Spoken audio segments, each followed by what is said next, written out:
Terima kasih pemirsa, Anda masih bersama kami di Dialog Rumah UMKM.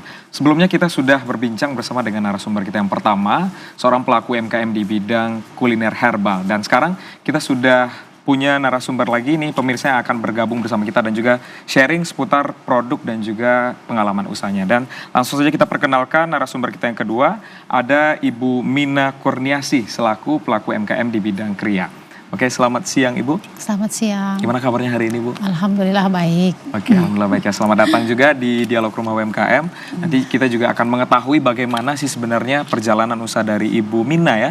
Ibu Mina untuk bisa hadir di UMKM dan juga bisa mencapai kesuksesannya juga gitu ya. Oke, sebelum itu kami mau bertanya juga nih, boleh ngobrol seputar bagaimana sih cara ataupun langkah-langkah awal merintis dari Bu Mina ini untuk membangun usahanya, Bu? Kalau untuk rintisan awal mungkin kita nggak sengaja gitu ya Bang. Ketidaksengajaan Iya, di awalnya ketidaksengajaan gitu ya. Karena waktu itu anak nomor 2 ada kuliah di Padang, kemudian ada tetangga yang sering kirim beli tali kur. Sekali, 2 kali, terus pokoknya kalau anak pulang itu terus ada, buat apaan sih? Buat bikin tas, bikin dompet katanya. Boleh nggak belajar? Oh ya ayo. Ya, dari situlah 2017 itu mulai belajar, diajarin lah semuanya mulai dari teknik dasar sampai siap. Cuman kalau untuk motif nanti kita lanjutan. Jadi seolah-olah itu sebagai pengisi waktu luang aja, nggak sengaja memang fokus mau bikin. Cuman ada senggang, ya kita bikin. Alhamdulillah dapat respon yang baik kan, bikin lagi dong Bu, mau lagi Bu. Nah dari situ mulai termotivasi. Pas kebetulan ada penjualan 50.000, baru 50.000 nih, kita titip benang kur lagi.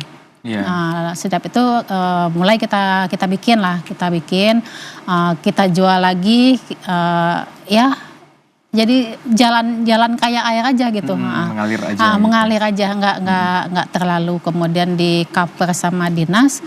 Bu, bikin dong izin-izinnya itu 2019 baru bikin izin atau legalitasnya ya berarti. Legalitasnya baru 2019. Itu pun karena ada teguran dari dinas, Bu kita dapat teguran nih dari provinsi, ayo bikin dong produk Ibu kan udah ada yang ke sana.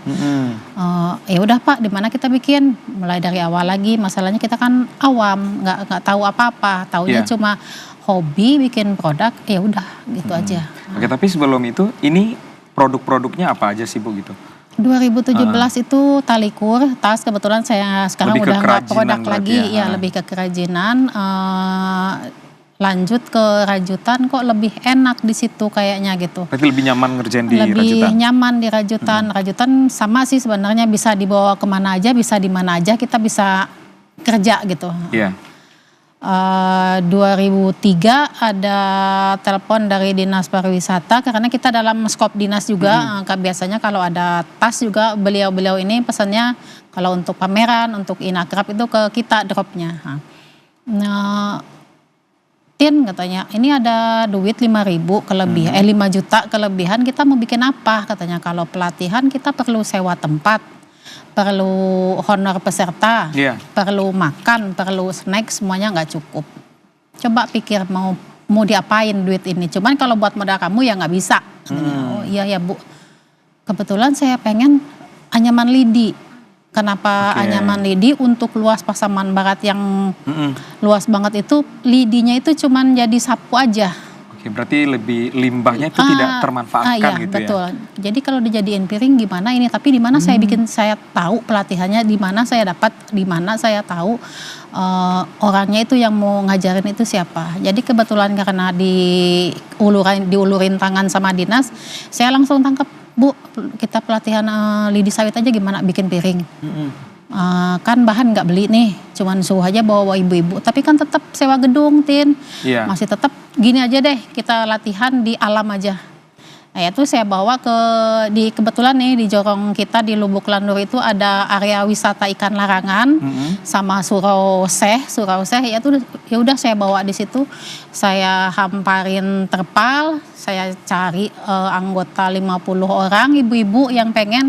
Ya udah 1 hari itu pelatihan lidi sawit.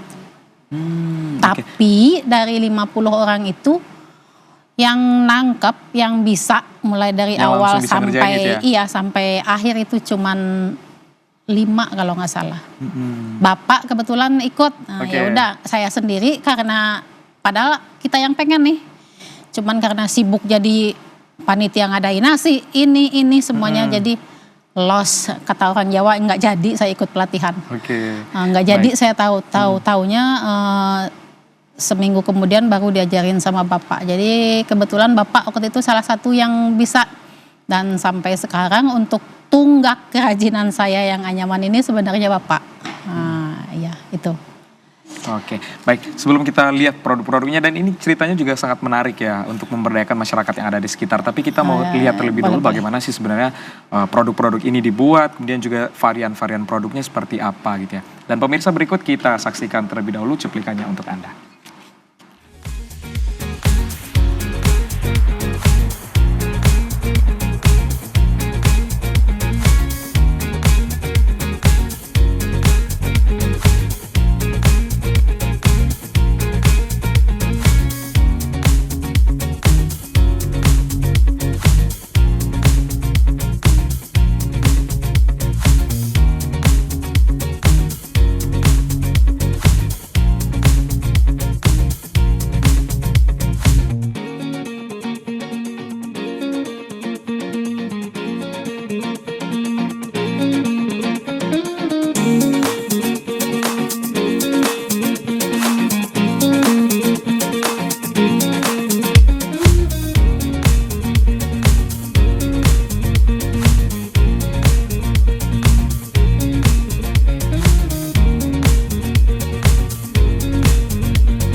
Wah, tadi kita melihat pemirsa ternyata sudah ada beberapa jenis produk yang dihasilkan. Terutama tadi kalau misalnya kita dengerin cerita dari Bu Mina adalah bagaimana memanfaatkan ya produk-produk dengan bahan baku itu dari limbah ya. Dari Limbah limbah. yang ada di sekitar gitu.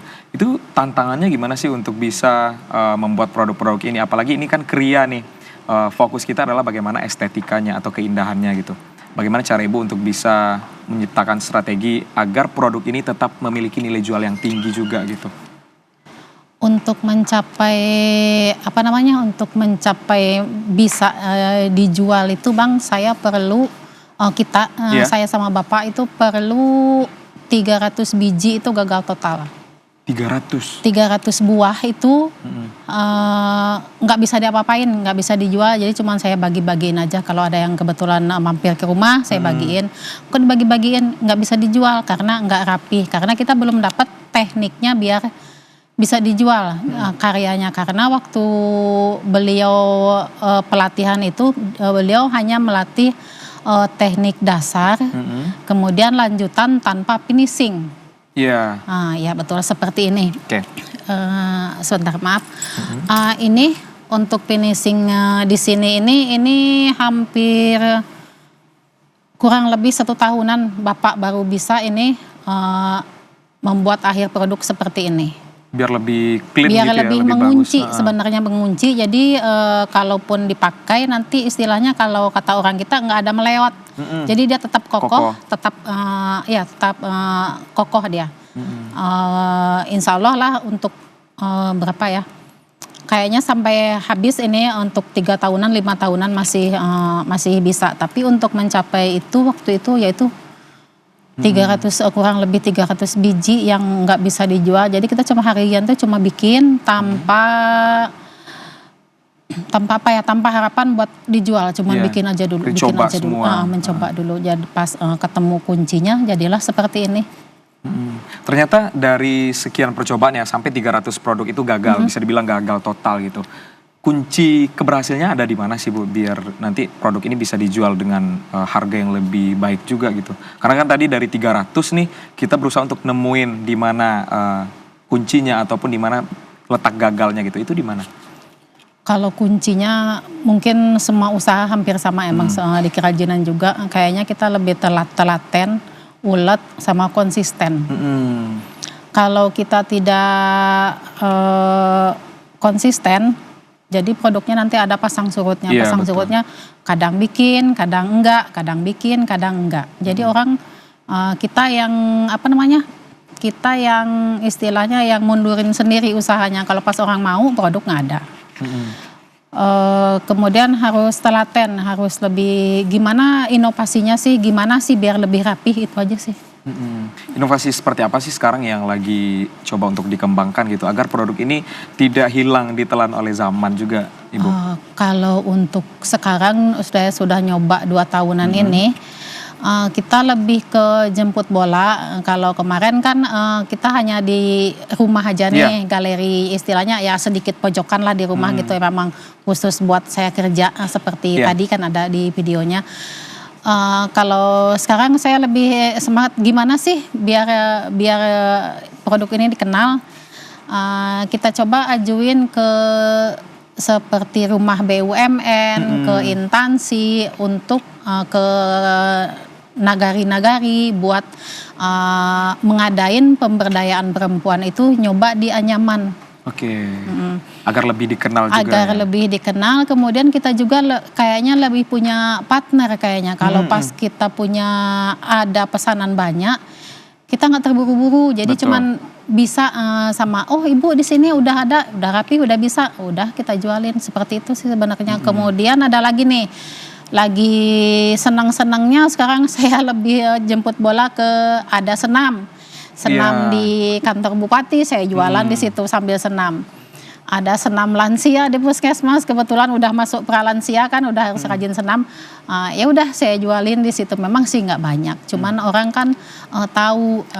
Iya tuh yang untuk permanennya nih istilahnya, kita ada di area Surabaya, Lubuk Landur itu memang kita ada di situ. Jadi siapapun nanti yang kebetulan memang ada ke sana, kita ada open free class. Silahkan belajar nganyam, mau belajar nganyaman, boleh.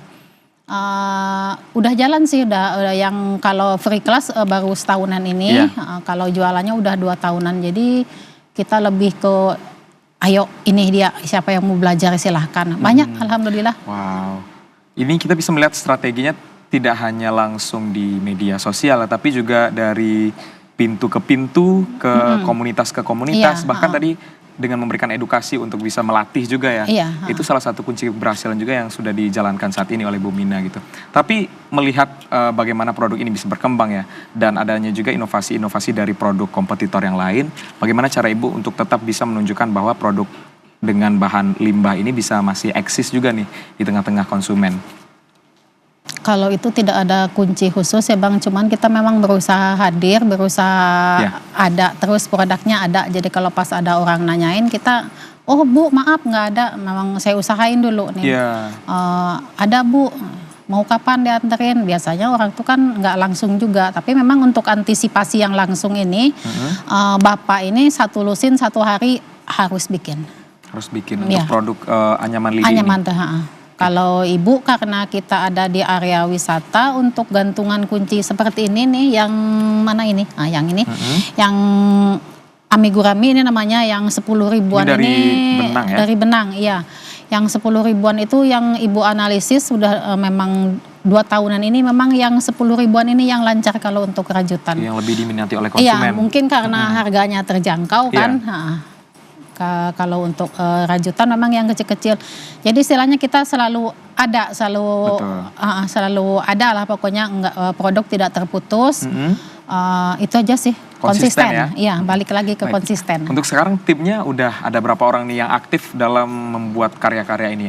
Ini kan kita lihat banyak nih variasi dari produk-produknya. Mulai dari tadi dari Anyaman Lidi, kemudian juga ada gantungan-gantungan kunci, itu pasti butuh tim juga yang banyak ya untuk bisa buat gitu. Sekarang udah ada berapa orang Bu yang mengerjakan ini? Kalau tim inti mungkin Bang ya, masalahnya kan kayak gini, kalau untuk sekadar jualan harian, kita biasanya itu Ibu sambil duduk-duduk kayak gini biasanya udah 1 lusin. Kalau Udah untuk selesai satu untungan mesin. kunci ya. Iya. Sambil duduk-duduk, sambil jualan, kita langsung edukasi orang, siapa yang mau belajar boleh, sambil ngobrol-ngobrol. Ada yang mau bawa benang, ada yang mau apa, langsung aja bikin di situ, nggak apa-apa. Kalau untuk kalau untuk tim khusus, kalau itu ada kebetulan ada pelatihan, itu ada timnya. Oke. Masalahnya peserta 20 orang itu kita perlu 4 orang pelatih. Oke, ada 4 pelatihnya juga. 4 pelatihnya juga. Jadi istilahnya 1 orang mengcover 5 orang. Itu masih bisa lah diliatin, masih bisa lah kita ajarin gitu. Ya kan, Jadi untuk kalau skalanya mungkin lebih bagus juga gitu ya. Iya, kita lebih fokus, ibu-ibu pun lebih enak nanyanya, nggak rebutan gitu. Iya. Untuk pemuda ada 3 orang yang udah bisa dibawa-bawa, yang udah hasil karyanya udah bagus juga. Untuk perempuan baru 1 orang. Itu biasanya kita bawa kemanapun kita jadi pemateri biasanya. Materi itu. ya. Berarti ada tim-tim khusus lah Ada yang tim dibawa khususnya, juga. iya. Karena mungkin udah sesuai ya untuk standar dari produknya juga sudah sesuai dengan yang ibu bikin gitu ya. Agar nanti produk ini bisa kokoh juga. Alhamdulillah, udah. Oke. Baik, kalau untuk dari segi pemasarannya ini udah kemana aja sih Bu yang produk-produk yang dihasilkan ini? Pemasaran kemarin sih emang hanya just tip. Ya. Untuk anyaman ada ke Malaysia sama Udah luar Singapura. negeri. Wow. Cuman nggak banyak lah yang istilahnya orang situ juga. Cuman pengen oleh-oleh, pengen itu aja sih. Kalau untuk sekitaran provinsi, untuk rajutan alhamdulillah dinas-dinas di ibu-ibu dinas di sini, koperasi, UPTD itu biasanya ngambilnya ke kita untuk sendal. Oh, sendal anyaman atau rajutan ya? Sendal rajutnya, ya. Oke. Kalau untuk mencapai pasar yang luas nih, ini kan pasarnya udah nggak di batas, misalnya di provinsi ini aja atau di luar kota aja, tapi udah mencapai pasar luar negeri juga gitu. Itu cara atau strategi yang ibu gunakan gimana sih agar produk ini memang dikenal juga oleh masyarakat yang ada di luar negeri sana gitu? Kalau strategi khusus kayaknya nggak ada sama kayak Ibu Bunda Pat tadi, kita agak-agak memang kalau untuk digital ini susah banget sih Bang gitu. Masih Susah terbatas. enggak sih, masih terbatas. Ibu memang ada Facebook, ada IG, cuman karena sekarang lebih fokus dibikin produk, jadi jarang-jarang sih buka, ya udah hampir ditinggalin, palingan cuma IG sekali-sekali gitu, itu aja. Kalau untuk yang kemarin pemasaran itu kita lewat universitas kemarin. Iya. Oke. Lewat universitas, nggak tahu dalam rangka pertukaran pelajar atau apa, itulah yang dibawanya kerajinan tuh ke Singapura sama Malaysia itu.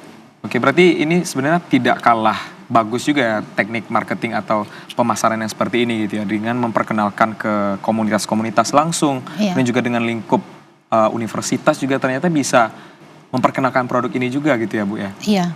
Mungkin karena dia ini untuk khusus anyaman ini, untuk khusus anyaman itu mungkin karena bahan bakunya masuk ke kategori separuh limbah. Karena kenapa separuh limbah? Karena belum terpush banget sih manfaatnya, kecuali buat sapu atau memang buat dijual mentah. Kalau sekarang untuk area Pasaman Barat itu 5.500 kilo. 5.500 kilo. 1 kilo lidi. Sementara kalau dijadikan pinggan, yang jadikan piring nih. Seperti ini ya? Iya, 1 kilo itu kalau yang untuk ukuran seperti ini, maaf. Ya, untuk ukuran seperti ini dapat 9 biji. 9 pieces, 9 buah piring dari 1 kilo. Bayangkan berapa up harganya gitu. Anggap aja ini kita jual 7.000, 5.000 aja dulu deh. 5 kali 9 udah berapa? Udah 45 ya, kan? Iya, benar. Iya.